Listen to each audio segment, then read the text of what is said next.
Na noite quente de 30 de dezembro de 1976, numa casinha simples na Praia dos Ossos, em Búzios, uma mulher caiu no chão depois de 4 disparos a queima-roupa. Enquanto ela caía ferida no banco de madeira da varanda, o homem que apertou o gatilho saiu, fechou a porta, entrou no carro dela e fugiu pela estrada de terra. Dias depois, esse mesmo homem começou a ser tratado como vítima. Vítima de uma mulher livre demais, provocadora demais, pantera demais, e ela que teve sua vida tirada, virou culpada pelo próprio fim. O que aconteceu com a Ângela Diniz não fala só dela, mas também do Brasil e de como toda a nossa sociedade olha para mulheres que ousam sair fora da caixinha. Oi, eu sou a Bela e aqui no canal eu conto histórias sobre crimes reais e mistérios, então se você gosta desse tipo de conteúdo, já se inscreve, deixa o like e me segue nas redes sociais que eu vou colocar aqui.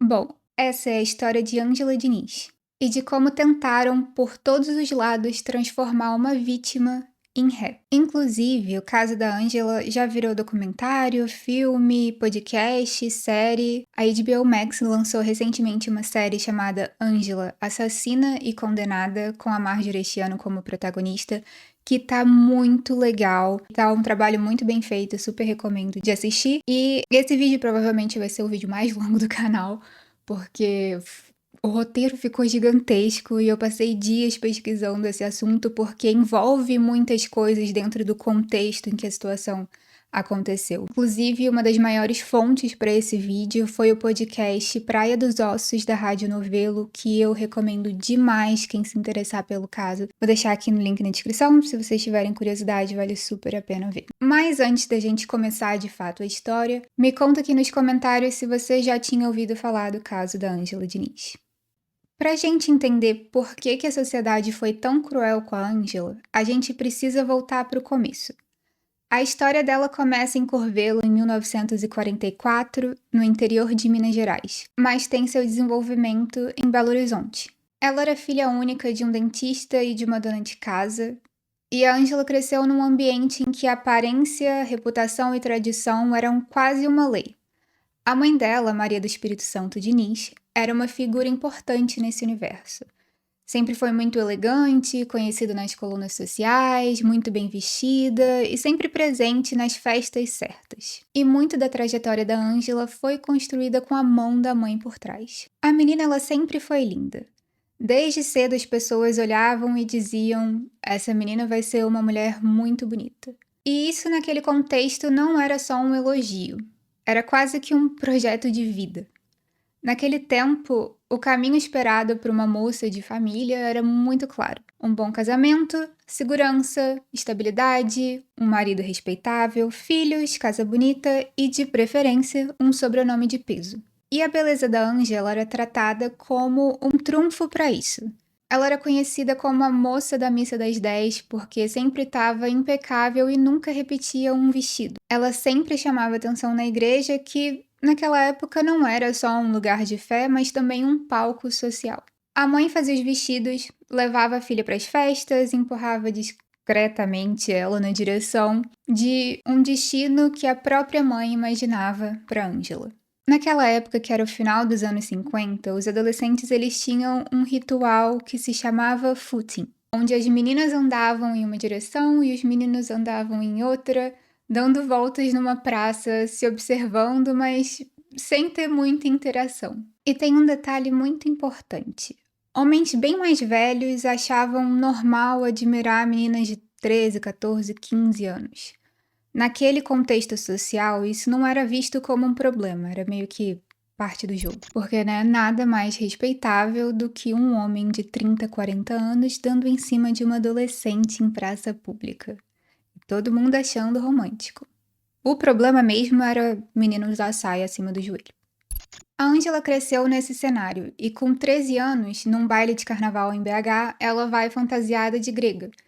Foi um sucesso, os homens comentavam, olhavam, seguiam e a projeção era sempre a mesma. Vai fazer um casamento brilhante essa menina. A escola ficava em segundo plano. As colunas sociais mostravam uma presença constante da Ângela em festas, recepções, bailes, e no meio disso tudo ela acabou abandonando os estudos antes de concluir o que seria o nosso ensino médio de hoje. Não porque ela não pudesse estudar, mas porque todo mundo em volta parecia repetir a mesma mensagem. Seu futuro está em outro lugar. Não é na sala de aula, é no salão de festa. E eu não sei se você já percebeu, mas até hoje, muitas meninas são educadas mais para serem escolhidas do que para escolher. O ponto alto desse ritual social foi o baile de debutantes, que era o momento em que a menina virava oficialmente moça. Em 1960, no Museu da Pampulha, 50 meninas descem a rampa, de branco, apresentadas à sociedade diante da primeira-dama do Estado, com flores importadas. Quando chega a vez da Ângela, ela rouba a cena. Ela estava muito bonita, segura, elegante, e já ali, com 15 anos, ela namorava o Milton Vilas Boas, que era descrito como um rapagão, um construtor bem-sucedido que tinha mais de 30 anos, e ele era filho do ministro do Supremo. Um partido perfeito dentro daquela lógica. Hoje em dia isso seria no mínimo problemático aos olhos da lei, mas na época o nome disso era Ótimo Partido. A Ângela tinha 18 anos quando o casamento entre os dois aconteceu. De novo, ele era bem mais velho, com uma vida já estruturada, e ela apenas uma jovem treinada desde muito cedo para esse momento. E nada disso era visto como estranho, pelo contrário, era visto como uma vitória. O casamento com Milton, ele segue um roteiro clássico. A Ângela Diniz vira Ângela Vilas Boas. Eles têm 3 filhos em 7 anos, vivem numa casa confortável, têm uma vida social ativa, tudo dentro do esperado para uma senhora da sociedade. Mas por trás das aparências tinha alguma coisa que não se encaixava muito bem. Um cronista da época, o Roberto Drummond, ele escreveu um perfil da Ângela com um título que já dizia tudo. Ângela Vilas Boas, uma canção batendo na pedra. Ele descreve uma mulher elegante, dedicada, mas com uma tristeza que vazava pelas brechas. Ele contava de tardes em que ela deitava no tapete, apagava a luz e ouvia a mesma música 10 vezes seguidas. De idas ao cinema em que ela chorava mais do que o normal. E de um desabafo que acabou escapando na entrevista quando ela disse que às vezes acordava com a vontade de simplesmente desaparecer do mundo.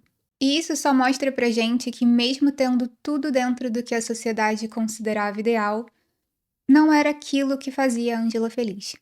Então, aos 26 anos, com 3 filhos pequenos, a Ângela faz algo que para a época era quase um ato de rebeldia. Ela se desquita do Milton. Desquite porque, na época, o divórcio ainda não existia no Brasil.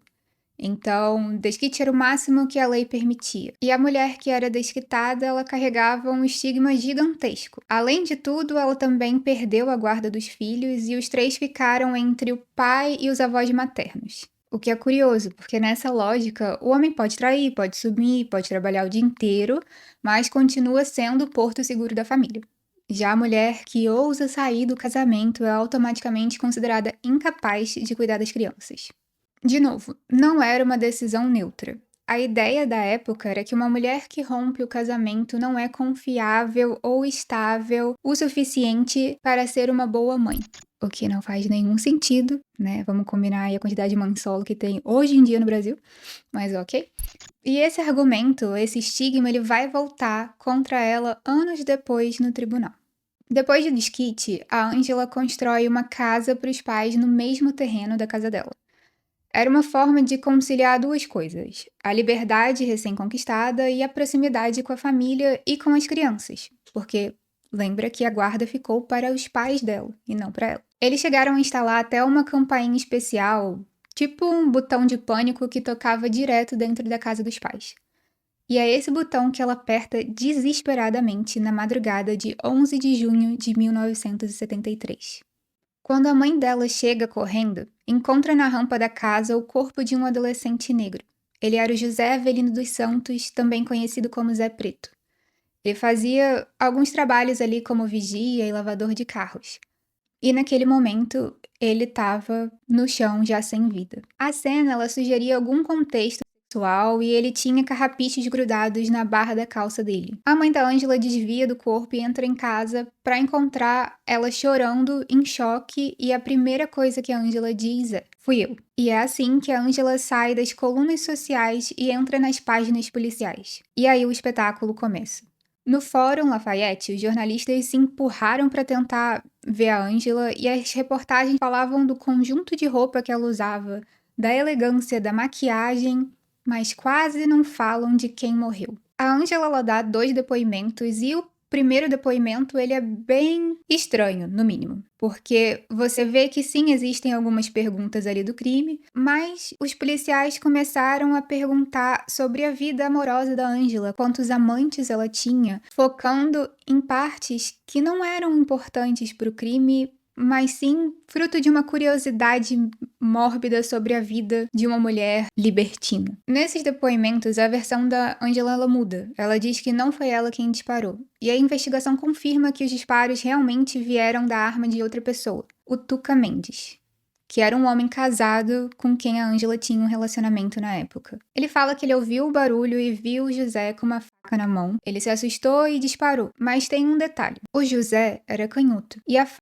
foi encontrada na mão direita. Tudo indicava que ela foi colocada ali depois para meio que montar um cenário de legítima defesa. Então, por que a Ângela assumiu a culpa na frente da mãe dela? Ela mesma responderia isso depois, falando que era para resguardar a posição do Tuca. Porque apesar de ser conhecido o relacionamento deles ali dentro do meio de convivência dos dois, se estourasse no jornal a notícia que o autor do disparo era um homem casado, passando a noite com ela, o escândalo seria ainda maior.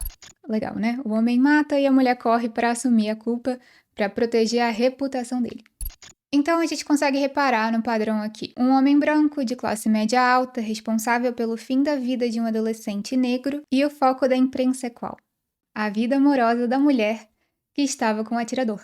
O José ele entra no IML como desconhecido 1902, e a descrição é curta e bem fria. Preto, cabelos crespos, 1,74 e dentes em péssimo estado. Ninguém se esforça muito para contar quem ele era, ou até a idade que ele realmente tinha quando faleceu, porque cada jornal falava uma coisa. 15, 16, 17, 18, 19. Inclusive, quando ele faleceu, a polícia só foi notificar a morte dele para a mãe 4 dias depois. E enquanto isso, o Tuca era descrito em tom glamuroso. Algo do tipo elegante, amante de música, bom whisky, um homem de bom gosto.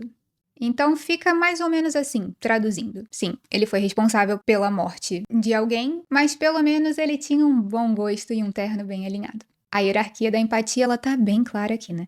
O crime contra o José vai sendo tratado como um tropeço na vida de gente importante. Um incômodo, um desvio e até muito parecido com a morte da própria Ângela seria retratada na vida do Dock Street. O caso termina anos depois com o Tuca sendo condenado a 18 meses com pena suspensa. Ou seja, ele não teve que pagar a pena, ele já foi liberado assim que recebeu a condenação. E a Ângela, bom, ela não é condenada criminalmente, mas ganha um rótulo. Ela passa a ser vista como perigosa, envolvida em coisa suja, uma mulher associada ao escândalo e ao sexo. E essa marca vai seguir ela até o fim da vida. E depois dela também. Depois do caso do José, a Ângela, ela decide sair de BH e se mudar para o Rio. E enquanto isso, a situação dela com os filhos fica cada vez mais complicada. A justiça passa a restringir as visitas dela e ela só pode ver as crianças na casa dos tios e sempre supervisionada. Era como se ela fosse uma ameaça. E no Natal de 74, ela volta para BH para ver os filhos, só que na hora de ir embora, algo dentro dela quebra. A filha, Cristiana, começa a chorar e diz que quer ir com ela, que quer conhecer a vida da mãe, ver onde ela mora. E a Ângela, ela até hesita primeiro e lembra que ela não pode levar a criança por ordem judicial, mas no final acaba cedendo e leva a Cristiana com ela pro Rio sem avisar o pai, sem autorização, sem nada. Os Vilas Boas reagem acusando a Ângela de sequestrar a própria filha, o que perante a lei era verdade. A filha diz que implorou para ir com a mãe, que passou uma semana maravilhosa no Rio, indo pra praia, saindo para jantar, conhecendo os amigos dela, e que depois o pai mandou ir buscá-la de volta. O processo segue e a Ângela acaba condenada a 6 meses de prisão. Só que ela não chega a cumprir essa pena porque seria assassinada antes disso. Os filhos dela também viveriam histórias muito difíceis depois. O caçula, o Luiz Felipe, morre num acidente de carro em 88 e o mais velho, Milton, sofre um acidente de moto em 82 e fica com sequelas gravíssimas. Inclusive hoje quem cuida dele é justamente a irmã Cristiana. Em 1975, a vida da Ângela dá mais uma guinada. Agora no Rio de Janeiro, depois de uma denúncia anônima, que muitos acham que veio do Milton, a polícia faz uma batida no apartamento dela, em Copacabana, e os jornais sensacionalistas diziam que ela tinha sido presa por tráfico, embora o que tivessem encontrado fossem só 2 porções de uma erva proibida e nada mais. Para conseguir responder em liberdade, ela precisou se declarar dependente do fumo. E o advogado dela nesse caso era o Evaristo de Moraes Filho, o mesmo que mais tarde vai atuar na acusação contra o Doca. Na delegacia, depois de assinar o depoimento, a Ângela chorando diz uma frase que de escutar dói um pouco. Ela diz: "Agora mesmo é que eu perdi definitivamente a tutela dos meus filhos." Para muita gente próxima, esse episódio marca um ponto sem retorno. Não porque fosse um grande crime, muito menos hoje quando a gente olha para trás, mas porque naquela época aquilo selava a imagem dela. E é nesse cenário que ela vai se tornar definitivamente a Pantera de Minas. O apelido ele vem de um homem que vai ser fundamental tanto na vida quanto na morte da Ângela, o Ibrahim Suede. Ele era o maior colunista social do Brasil e quando ele decide chamar a Ângela de Pantera de Minas, ele não tá fazendo só uma gracinha. Ele tá enquadrando ela em um papel de uma mulher bonita, livre, sexy e provocadora, quase como um bicho de caça e de desejo ao mesmo tempo. E o país inteiro passa a olhar para ela dessa forma. No Rio, a relação da Ângela com o Ibrahim Suede deixa de ser só profissional e entra na parte amorosa também. Ele se apaixona perdidamente por ela, de um jeito exagerado e possessivo. Ele se separa da mulher com quem ele estava casado, muda completamente de rotina para ficar com a Ângela. E além de tudo, ele também moldava a imagem pública dela nas colunas, levantando e derrubando a reputação quando fosse conveniente. E nesse meio tempo, dentro de casa, a coisa era quase explosiva. Pessoas que conviveram com os dois falam de brigas bem pesadas, gritos em restaurantes, cenas públicas e um episódio em que os amigos precisaram intervir porque ele chegou a ponto de sacar uma arma e fazer ameaças bem graves. Ela mesma, em entrevista à revista Nova, em 74, se coloca assim: "Nessa história de sociedade, sempre preferi ser Caim a Abel." E isso diz muito sobre a postura da Ângela. Ela não aceitava apanhar quieta. Ela batia de volta. Não era uma mulher submissa. Só que quando o mundo ao redor dela foi treinado para não lidar bem com mulheres assim, infelizmente o resultado quase nunca é positivo. O Ibrahim, com seu temperamento agressivo, é quase um prenúncio do que estava por vir. E aqui tem um ponto fundamental. A morte da Ângela não foi um raio isolado, não foi um homem bom que perdeu a cabeça num dia.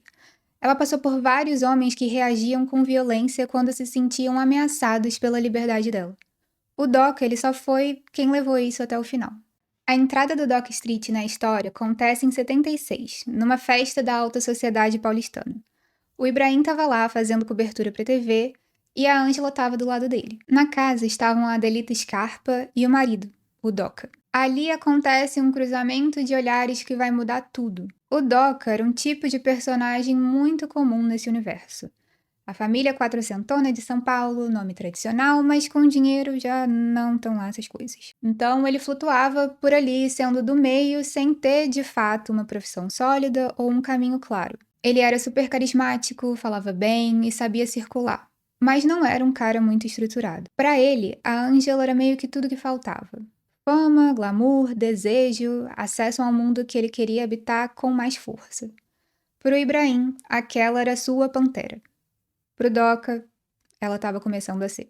Segundo o próprio Doca, que escreveu depois no livro Meia Culpa, o envolvimento começa bem rápido. Ele encontrou a Ângela de novo e foram fumar escondido no banheiro, trocaram o telefone e começaram a se ver. Logo, ele estava fugindo da Adelita em São Paulo para passar noites no apartamento da Ângela em Copacabana. E aqui começa um padrão que vai acelerar. No começo, o Doca é só atenção, devoção, intensidade, algo do que a gente chamaria hoje de love bombing. Ele dizia amar, se envolver, querer construir algo, mas muito rápido isso vira outra coisa. Ciúmes, controle e explosões de raiva. Ele não suporta que a Angela seja uma mulher com história antes dele. Não suporta que ela tenha amigos, que circule, que seja desejada. Ele quer ser o centro de tudo. E os relatos dos amigos do casal são bem consistentes. Eles viam um relacionamento desandar há um tempo. O Doc ele ficava agressivo quando a Angela sumia por algumas horas. Tinha crise em festas se ela conversasse com outros homens. E chegou até a seguir ela no banheiro, no Museu de Arte Moderna, e sacudir com tanta força que ela ficou completamente atordoada. E o próprio Doca narra isso no livro dele. Isso é importante. O próprio assassino descreve um padrão de violência anterior ao crime. Ou seja, não foi um surto isolado na Praia dos Ossos. Era um relacionamento abusivo que foi escalando. Mas no tribunal, anos depois, tudo isso seria pintado como um gesto trágico de um homem apaixonado. No fim de 1976, o casal resolve ir para Búzios, na teoria para recomeçar com uma vida mais simples, comprar uma casinha de pescador, fugir um pouco da pressão do Rio. Só que na prática eles se isolaram. A Praia dos Ossos, naquele tempo, ainda era uma vila de pescadores, e chegar lá era tão difícil quanto sair. Eles estavam planejando passar o Réveillon lá e se juntaram com outro casal, a Ângela Teixeira de Mello, que era amiga da Ângela Diniz, com um filho e o namorado. E na manhã do dia 30 de dezembro, as duas Ângelas estão na areia com os homens bebendo, conversando, rindo. Tem até uma Polaroid famosa desse dia que mostra a Ângela Diniz sentada, a Ângela Teixeira do lado, o Doc atrás ajeitando o chapéu dela e do outro lado uma loura. Essa loura é a Gabriele Dyer, uma alemã que vivia de vender bolsas de pano que viravam tabuleiros de gamão nas praias da região. Exatamente o tipo de hippie ambulante que o delegado de Cabo Frio detestava. E naquela manhã, ela só passa pela praia e se junta ao grupo. Passa algumas horas ali com eles e é isso. Nada demais, nada de cena de escândalo, nada de flerte explícito, e a própria Ângela Teixeira diz, não tinha nada de comprometedor naquela manhã. Mas a imprensa ela não se alimenta de nada demais. Ela se alimenta de história. E aí começa o festival de boatos. Que a Ângela tinha se interessado pela Gabriele, que ela teria tocado nela de forma anormal. E sim, eu falo anormal porque era o termo utilizado naquela época. Que o Doca teria sido humilhado por ver a namorada se interessar por outra mulher. Todos os tipos de absurdos e preconceitos que você pode pensar eram falados naquela época. Em uma matéria de TV, a Gabriela ela chegou a aparecer falando um português todo errado, dizendo que a Ângela tocou ela sensualmente, só que depois ela desmente, depois ela confirma de novo, depois ela fala que a culpa, na verdade, tá na tradução, que ela não sabe falar português direito. E os depoimentos dela são sempre cheios de contradições. O delegado de Cabo Frio, ele chega a ameaçar de processar ela por falso testemunho, mas mesmo assim a figura da alemãzinha de Búzios acaba ganhando um peso enorme. Ela chegou a fazer um ensaio para a revista adulta, deu entrevista sobre gamão e acabou virando quase uma celebridade local. Enquanto isso, a Ângela Diniz vai sendo cada vez mais pintada como anormal.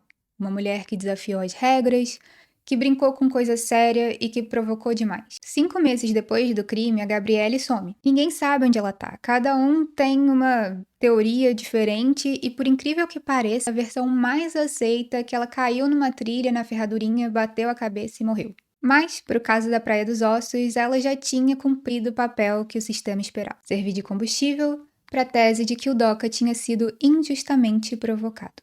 Voltando para aquele dia, a manhã foi de praia, mas a tarde foi de tensão crescente. Os relatos indicam que a relação entre os dois já vinha sido desgastada há meses. Ciúmes, brigas, ameaças, agressões físicas, só que naquele dia, no dia 30 de dezembro, alguma coisa ali estoura. De noite, a discussão acaba aumentando dentro da casa e a Ângela diz que não quer continuar com ele, que estava tudo acabado. Essa frase, que qualquer pessoa deveria ter o direito de dizer num relacionamento, acende um gatilho no Doca. Ele sai da casa, pega a bolsa e vai até o carro. Uma tática que, segundo o próprio livro dele, ele já tinha usado antes. Fazer cena, ir embora, esperar que a mulher corra atrás e resolver tudo. Ou seja, claramente tóxico, claramente manipulador. Só que dessa vez a Ângela não vai atrás. E ele então volta. Só que dessa vez ele volta com uma pistola na mão. A Ângela estava sentada no banco da varanda e, segundo uma reconstituição feita depois, a Ângela foi atingida e caiu, só que ainda tinha sinais de vida. A arma engasga e ele tem tempo. Tempo para parar, para pensar, para se arrepender, para sair dali, para pedir ajuda, para fazer qualquer coisa para ajudar a Ângela. Só que ele não para. Ele reengatilha e volta a atirar mesmo depois dela já caída. A vida da Ângela termina ali, na varanda da casinha da Praia dos Ossos, sozinha. O Doca não chama a polícia, não chama socorro, não liga pra ninguém. Ele pega o carro dela e foge. A única certeza dessa história é essa. Ela terminou o relacionamento com ele naquela noite e ele foi responsável direto pelo fim da vida dela. Todo o resto, Gabriele, ciúmes, Pierre, honra, é tudo ruído em volta de um fato simples. Um homem terminou com a vida de uma mulher desarmada. Depois desse dia, o Doca some do mapa e a polícia de Cabo Frio diz que capturá-lo é uma questão de honra. Só que quem consegue chegar primeiro no autor do crime não é a polícia, é a imprensa. Durante 17 dias ele some, enquanto a delegacia do Rio e de São Paulo batia em casa dos amigos, sítios, casas de praia da família, até que 16 de janeiro ele reaparece. Não numa delegacia, mas na TV Globo. Segundo o relato do advogado da época, o Paulo José da Costa Júnior, isso foi combinado. O Doca seria apresentado primeiro à imprensa e depois às autoridades.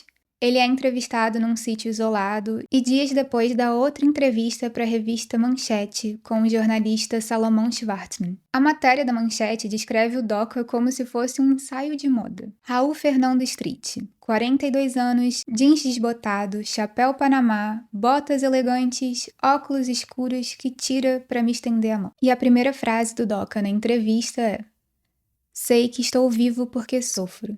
Sofro a saudade de Ângela, sofro o amor alucinado que lhe dediquei." Não é uma confissão fria de um assassino. É um discurso dramático de um homem apaixonado, destruído pela própria paixão. Nessa entrevista, ele fala de trabalhos no exterior, da ex-mulher Adelita, dos filhos, e sobre a Ângela ele fala algo como: "Eu queria que ela mudasse de vida, que voltasse a ter os filhos como verdadeira mãe, mas a bebida estragou o nosso amor." Ou seja, ele joga a culpa da tragédia no comportamento dela. Ele é o homem que tentou salvar uma mulher difícil. Ela é a mulher que não quis ser salva. Enquanto isso, o corpo da Ângela já tinha sido enterrado. E a imagem dela estava sendo assassinada dia após dia na imprensa. Depois da entrevista, o Doc é levado para a prisão, só que dias depois ele vai para uma clínica em São Paulo para ser internado. O advogado Paulo Badu, ele convence o delegado de que o estado emocional dele exige cuidados especiais. Então, um psiquiatra, o Ivo Saldanha, assume o tratamento. E o método foi a sonoterapia, que na prática é um coma induzido. Hoje, isso soa um absurdo, algo perigoso. Porque de fato é, mas na época estava na moda. Enquanto Doca dorme, o caso continua sendo construído em volta dele. O delegado Watzel, ele não aceitava a ideia de um crime simples de ciúmes. Ele alimentava uma nova tese. O verdadeiro responsável seria um francês, Pierre, que talvez seria traficante, que talvez fosse envolvido com drogas, e a polícia procura por mais de 10 Pierres, só que nenhum bate com a história. E a origem desse personagem foi um depoimento confuso de uma das empregadas da casa, que depois desmente tudo que tinha falado. Mas o estrago já estava feito. A imprensa compra a ideia do francês misterioso e logo depois o cinema entra na história também, porque em 1977 o Jesse Valadão lança o filme Os Amores da Pantera, que é uma trama inspirada nesse caso. A morte da personagem é baseada na Ângela, só que não é obra de um namorado, mas sim de um traficante, uma espécie de Jean Paul. E o namorado, coitado, foi injustiçado, caiu de bobo no meio da trama. Enquanto isso, as versões se multiplicam. E todas elas têm um ponto em comum. Quanto mais se fala de Pierre, Gabriele, drogas, menos se fala do óbvio: o crime contra a vida da Ângela. À medida que o tempo passa e o julgamento não acontece, a memória do crime vai ficando distorcida. As pessoas começam a fazer camisetas com a cara do Doca, criam um prato em restaurante chamado Filé Doca Street e até um drink que tem 4 balinhas dentro. Os jornais publicaram cartas de leitoras que se diziam comovidas com o sofrimento dele. E a colunista Cidinha Campos escreve indignada: "No começo, a Ângela Diniz era vítima. 15 dias depois, virou barco. O Doca passou a ser a vítima. E virou mito." Um cartunista no Pasquim resume com ironia: "Estão quase conseguindo provar. a Ângela matou o Doca. Isso tudo para explicar para você que esse é o clima quando finalmente em 79, quase 3 anos depois do crime, o caso vai a julgamento. O Doca entra no fórum aplaudido, como se fosse uma estrela, e a mulher morta entra nas falas como se fosse ré. E se você acha que até aqui a história já tá revoltante, respira porque agora vem a parte que pessoalmente eu considero uma das mais vergonhosas do sistema de justiça brasileiro. O julgamento ele acontece em Cabo Frio, em outubro de 79. E o fórum virou um circo.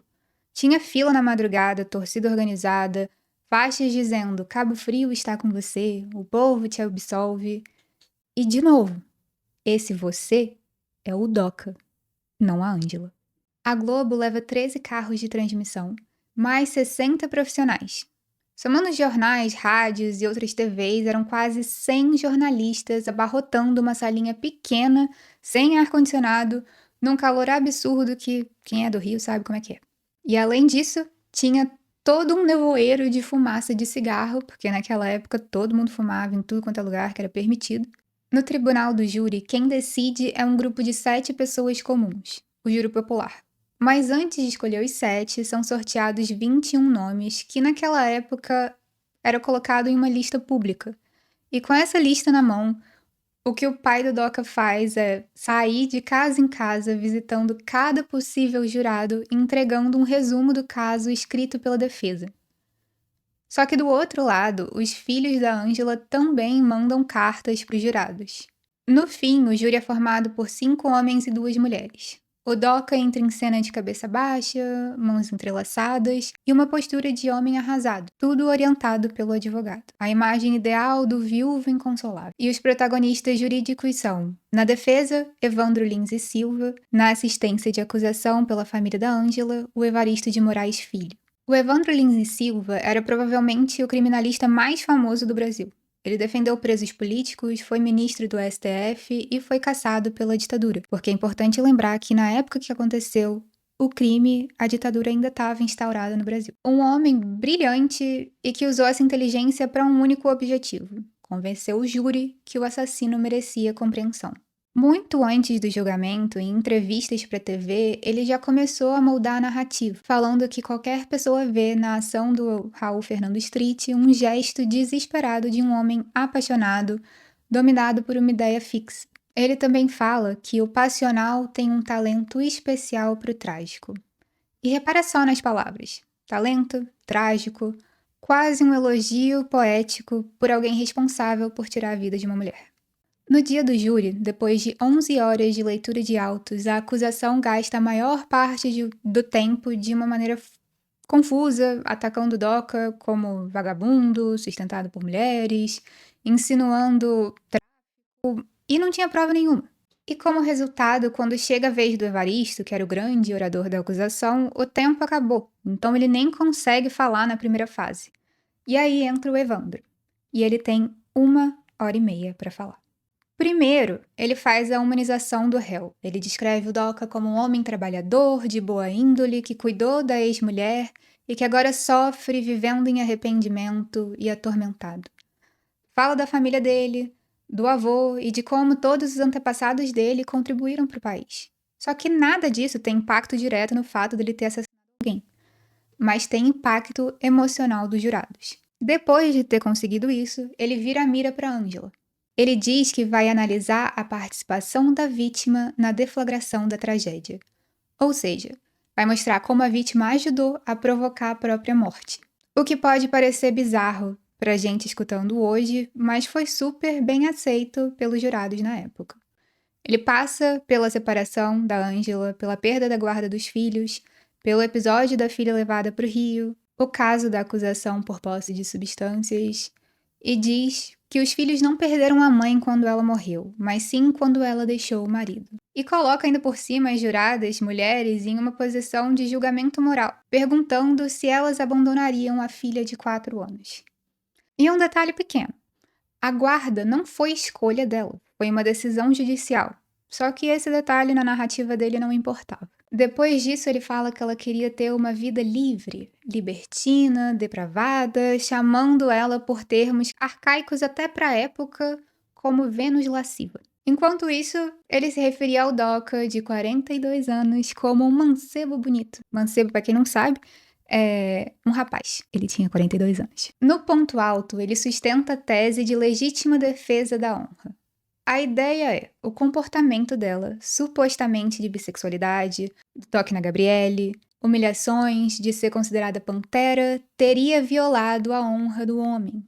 O homem, então, teria reagido tomado por forte emoção, de forma completamente compreensível dentro dos padrões sociais da época. Não era negar o crime, porque não tinha como negar, mas era tentar justificar. E ele ainda vai além. Ele pega um laudo antigo em que se fala de depressão e na tentativa de um gesto extremo, e junta com o fato dela ter feito o testamento cedo, aos 26 anos, concluindo que o crime contra ela teria sido provocado por uma suposta vontade de sumir do mundo. Na réplica, com bem menos tempo, Evaristo de Moraes Filho tenta fazer o que a acusação não tinha feito direito até então: colocar o foco de volta no crime. Ele pega meio que o júri pela mão e leva todo mundo de volta para a varanda na casa da Praia dos Ossos.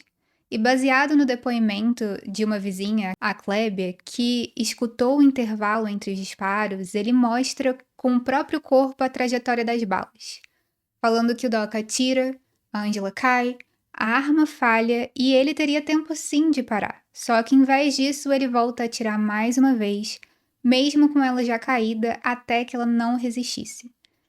Isso não é um gesto único, um gesto automático de quem perdeu os sentidos. É uma decisão repetida.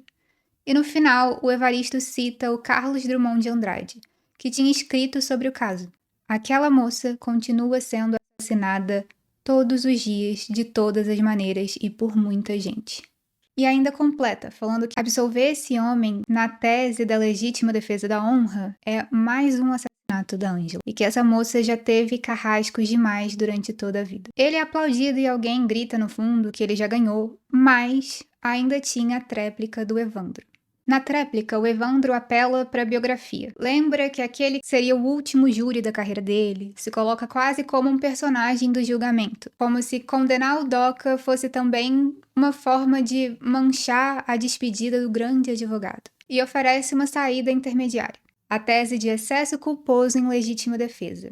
Em resumo, o júri reconheceria que o Doca tinha o direito de se defender, a tal da ofensa à honra, mas que ele pesou na mão. E quando a sentença sai, é exatamente isso que acontece: 18 meses de pena pelo crime, 6 meses por ter fugido. E como ele já tinha ficado preso 7 meses, isso contava como mais de um terço da pena. E na prática ele sai andando do tribunal, naquele dia. Um dos jurados, o Warner, ele achava que ia dar 7-0 pela condenação. E quando escuta o resultado, vira para os colegas e fala: o que vocês fizeram hoje vai escandalizar o país.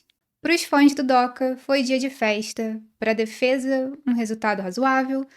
Para a acusação, uma sensação de impunidade. E para um pequeno grupo de mulheres que começava a se organizar politicamente, foi o estopim.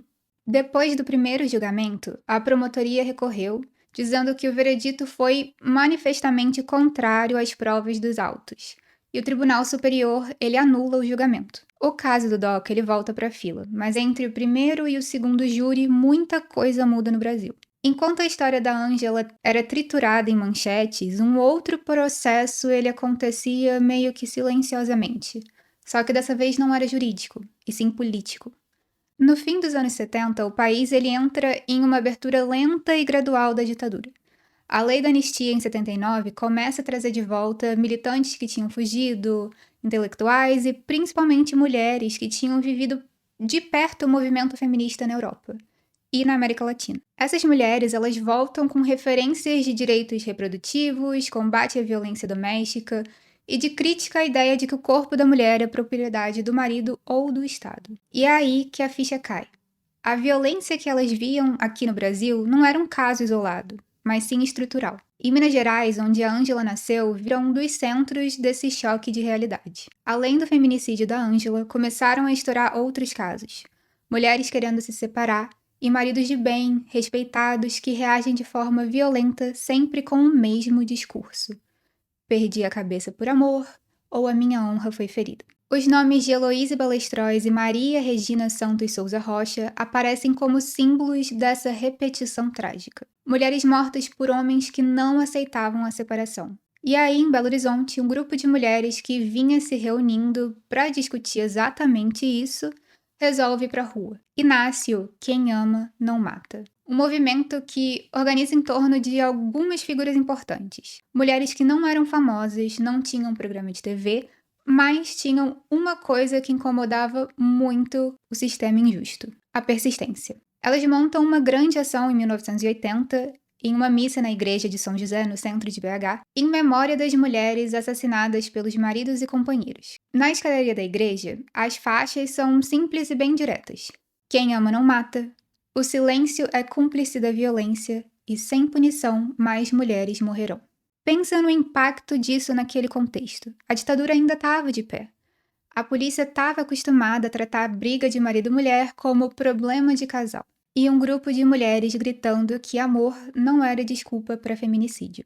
A frase "quem ama não mata" é tão poderosa porque desmonta completamente, com 3 palavras, a base emocional da tese da defesa da honra.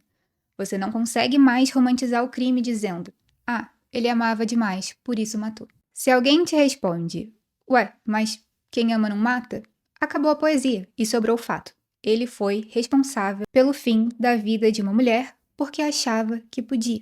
No meio disso tudo, nasce o SOS Mulher e outros núcleos de atendimento. Eram rodas de conversa, acolhimento jurídico, grupos de apoio emocional para mulheres que eram ameaçadas. Eram basicamente telefonistas voluntárias atendendo pedidos de ajuda, e não era uma ONG cheia de patrocínio, não. Era gente emprestando a casa, o sofá, o telefone, o tempo. Enquanto muito homem de bem dizia que em briga de marido e mulher não se mete colher, essas mulheres estavam literalmente atendendo ligação de gente dizendo: "Se eu voltar para casa agora, ele acaba comigo". E o caso da Ângela vai sendo cada vez mais lembrado nessas conversas, justamente porque ela não era a vítima ideal para os padrões conservadores. Ela era desquitada, livre sexualmente, namorando homens poderosos. Ela era basicamente tudo aquilo que a sociedade patriarcal adorava usar como desculpa para dizer: "Também olha o tipo de mulher". É aquele famigerado comentário de: "Mas também olha o que ela estava vestindo".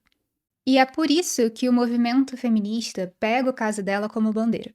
É uma forma de dizer: mesmo que você não goste do jeito que ela viva, a vida dela tem o mesmo valor que qualquer outra. Ninguém tem o direito de matar. E é importante dizer: nem toda mulher assassinada vira símbolo e nem todo símbolo é perfeito. A própria Angela, em vida, tinha criticado o Women's Lib numa entrevista, dizendo que achava besteira de mulher frustrada. Mas o feminismo ele não luta só por quem se diz feminista, e sim pelos direitos de todas as mulheres, inclusive as que discordam do movimento. Em 1981, acontece o segundo julgamento do DOCA. E na defesa entra o Humberto Telles, que recicla o discurso do Evandro. Ângela como mulher diabólica, autodestrutiva, nascida para morrer. Na acusação entra o Heleno Fragoso, um criminalista que tinha chamado a primeira sentença de absolvição do machismo. Lá fora, o clima é outro. Tem mulheres do lado de fora do tribunal segurando cartazes, fazendo vigília, e tem imprensa cobrindo toda a mobilização, não só o drama do réu. Mas mesmo assim, dentro do plenário, a defesa insiste na velha tese, a legítima de defesa da honra. E o Heleno Fragoso, ele se coloca abertamente ao lado das mulheres. Diz que a honra de um homem não está no cérebro da mulher, que o que estava em julgamento ali era o direito de uma mulher viver fora do padrão sem ser assassinada. Depois de um julgamento muito tenso, Doca é condenado a 15 anos de reclusão por homicídio qualificado. Não é uma plena exemplar, nem justiça plena, mas é uma mudança de rumo em relação ao primeiro júri. A mãe da Ângela, a Maria Diniz, ela escreve uma carta e quem lê em voz alta é a irmã, a Maria José. Na carta dizia: "Jamais poderei dizer que estou feliz, pois a perda de um filho não permite mais o uso dessa palavra. As calúnias que o indivíduo que dizia amar Ângela lançou jamais se apagarão. Minha filha era uma mulher desquitada, portanto livre. Jamais, jamais uma libertina. Os que têm padrinhos milionários também são condenados, não só os pobres vão para a prisão". O caso da Ângela Diniz, a partir daí, vira símbolo. Ela inspira o centro da defesa da mulher, fortalece a mensagem do "quem ama não mata" e abre caminho para uma sociedade que começa a questionar com mais força a ideia de matou porque amava como forma de justificativa. Você consegue ver a diferença aqui? No primeiro julgamento, uma mulher é assassinada e quem senta no banco dos réus é ela própria. No segundo, graças à pressão das mulheres, o foco finalmente começa a mudar para o lugar correto. Quem foi o responsável pela morte é quem responde. Décadas depois, em agosto de 2023, o Supremo Tribunal Federal finalmente faz o que a sociedade demorou muito para fazer. Declara que a tese de legítima defesa da honra é inconstitucional e não pode mais ser usada. Nem na investigação, nem no júri, nem em nenhum momento do processo. A ministra Carmen Lúcia, ela fala no plenário que a sociedade brasileira é machista, sexista e misógina, e que existe uma violência endêmica contra mulheres. Lembrando que acontece um feminicídio a cada poucas horas no país. A ministra Rosa Weber diz que a tese da defesa da honra é o resquício de uma sociedade patriarcal arcaica e autoritária, incompatível com a Constituição. Tá, mas o que na prática significa isso? Significa que o mesmo argumento que ajudou o Doca a sair quase ileso no primeiro julgamento, hoje é reconhecido pela mais alta corte do país como inaceitável. Mas isso não quer dizer que o problema acabou. Os números de violência contra a mulher continuam assustadores, e muitas narrativas seguem tentando transformar vítimas em culpadas. O caso da Ângela Diniz não é só sobre um homem que foi responsável pelo fim da vida de uma mulher. É sobre uma mulher que cresceu treinada para agradar, casar e ser admirada, que tentou sair de uma vida que sufocava ela e que teve a imagem sexualizada, demonizada e usada contra ela em vida e também depois da morte. É sobre uma imprensa que preferiu saber quantos amantes ela teve a perguntar por que um homem acha normal tirar a vida da namorada. Uma sociedade que fez camiseta, prato de restaurante e drink com o nome de assassino. E é também sobre mulheres que se organizaram, foram pra rua, ocuparam a escadaria de igreja, seguraram faixas e criaram o Quem Ama Não Mata. O feminismo não é um clube, não é uma bandeira para meia dúzia. É uma luta pelos direitos das mulheres. Coisas básicas e que deveriam ser normais, como, por exemplo, terminar um relacionamento sem correr o risco de ser morta por isso. E sem ser transformada em culpada depois da própria morte. Mas agora eu quero muito saber o que você pensa. Você lembra de outros casos recentes que te deram essa mesma sensação de injustiça? Me conta aqui nos comentários que eu sempre leio tudo e quem sabe esse papo acaba não virando um outro vídeo. Se esse vídeo te fez pensar, deixa o like porque isso ajuda o YouTube a entregar esse conteúdo para mais gente. E se inscreve aqui no canal para não perder os próximos casos. E se você puder, também compartilha esse vídeo com aquela pessoa que ainda diz: em brigas de marido e mulher não se mete a colher. Porque é exatamente quando ninguém mete a colher que histórias como a da Ângela continuam acontecendo.